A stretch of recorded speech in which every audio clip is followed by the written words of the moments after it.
4 feet up into the air. With their makeshift lighthouse aglow, the 4 men left their campsite behind.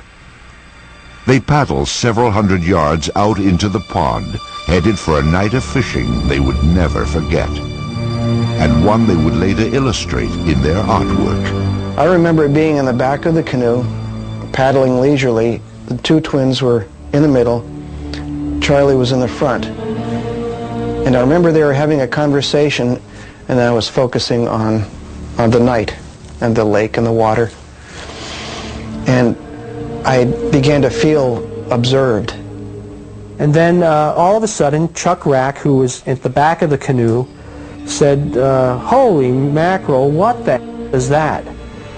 And I turned around and looked, and there was this huge, bright light that was coming out of the trees. It seemed like it was rising out of the trees.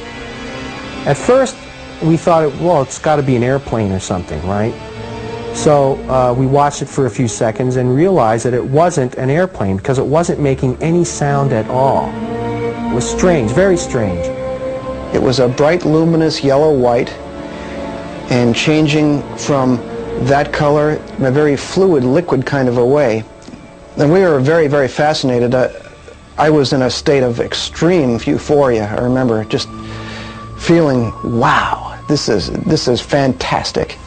It was just alive. And when it was nearest us, about 100 yards away, it paused. And when it paused, I said to the fellows, I said, I'm going to shine the flashlight and see what it does. The instant he flashed his flashlight, this thing sent this beam of light out to us. And we were in a 16-foot aluminum Grumman canoe, which in the pitch black of night lit up like a Roman candle. We must have looked like this object just waiting to be approached on this lake. And all I can tell you is what was going through my mind was just exhilarating expectation. Just, this is fantastic. This is something we can communicate with. It's tempting to communicate with us.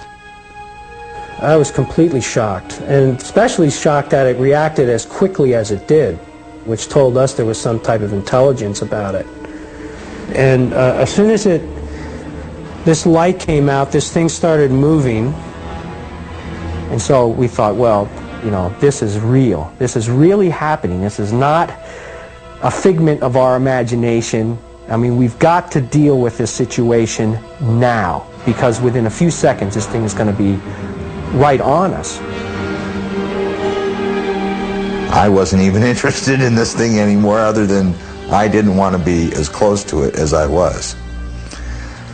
I remember paddling as fast as I could, and Jack saying, "It's getting closer, it's getting closer." And then it was gone. The next thing they remembered, they were back on shore. And I thought, well, that's it. We've lost our chance. We've let it slip through our fingers. And I observed it leaving and just gradually faded out. Exhausted, the 4 men stumbled back to their campsite. There they found the remains of their makeshift lighthouse, the fire that had been built to last for hours, the fire that was now just a pile of charred embers. At the time, no one gave it much thought, though it would later play a large role in their sighting. That night, nothing more was discussed, not the fire, not the unknown object that had chased them only moments before. Sleep was the only thing on their minds. For years, the friends rarely talked about that strange night.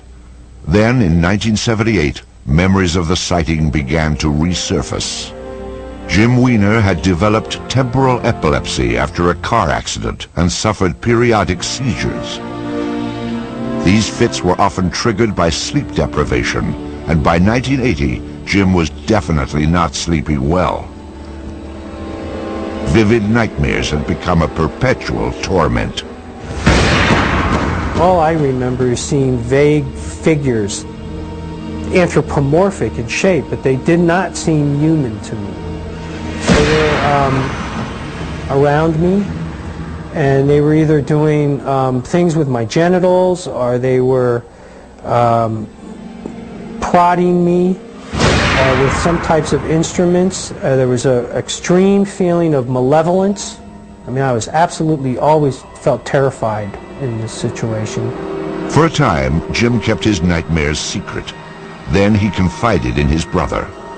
Jack Wiener's reaction was totally unexpected. So he starts telling me this, my nightmare, on the phone, and I go, holy mackerel, I've been having the same nightmares. What is going on here? There was no apparent explanation, but Jim was getting worse, his doctors growing more concerned. Repeatedly, they asked Jim what was wrong, and he finally revealed the nightmares. A psychiatrist working on the case said it sounded like an abduction experience. The doctor suggested that Jim speak to Ray Fowler, a UFO researcher.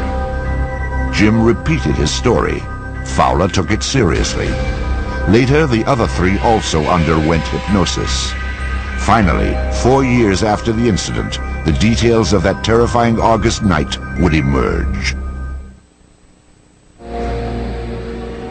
When 4 college friends set off for a camping trip in August of 1976, they never dreamed they would end up at the epicenter of one of the most famous cases in UFO history. They all remembered paddling onto a pond and seeing a spectacular light in the sky. Then it came closer, far too close for comfort. The next thing the men recalled was standing on shore.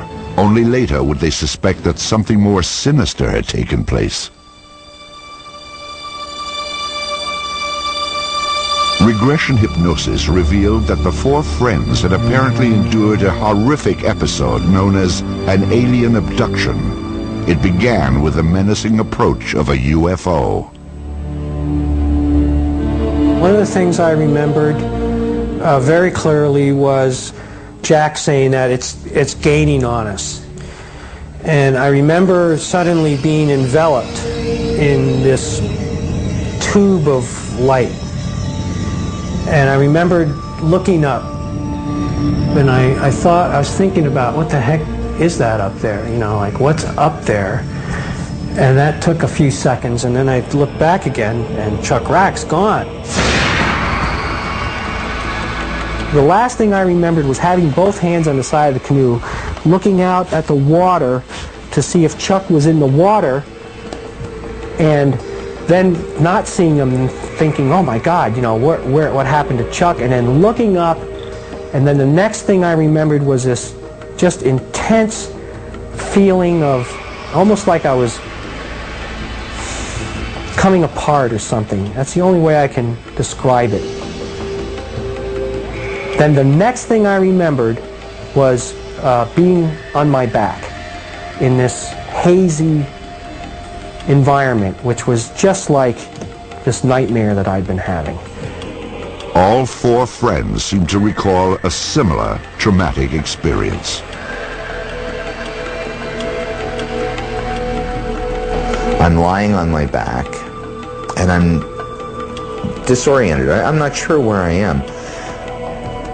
As I'm forcing and struggling to get up, a face appears and looks straight down at me. They reminded me of insects. I remember thinking, my God, these things look like bugs.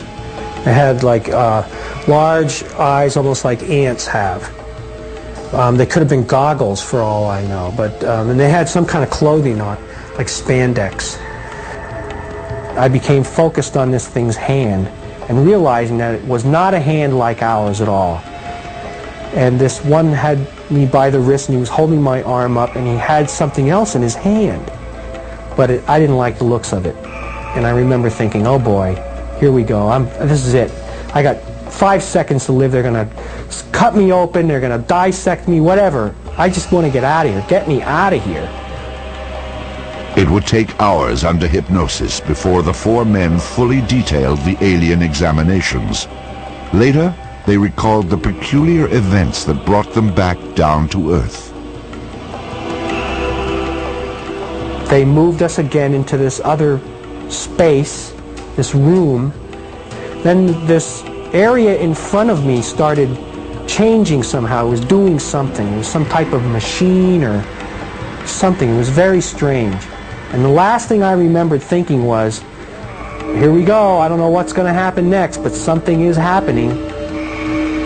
Under regressive hypnosis, I remember the aliens trying to put me in the canoe.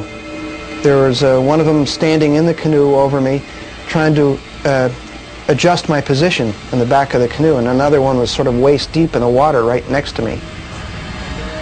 And then they tried to position Jim Wiener in front of me, but he's heavier, and they were having a hard time with him.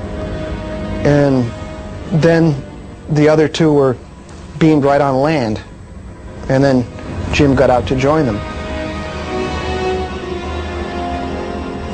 As their recollections took shape, the four men learned why their roaring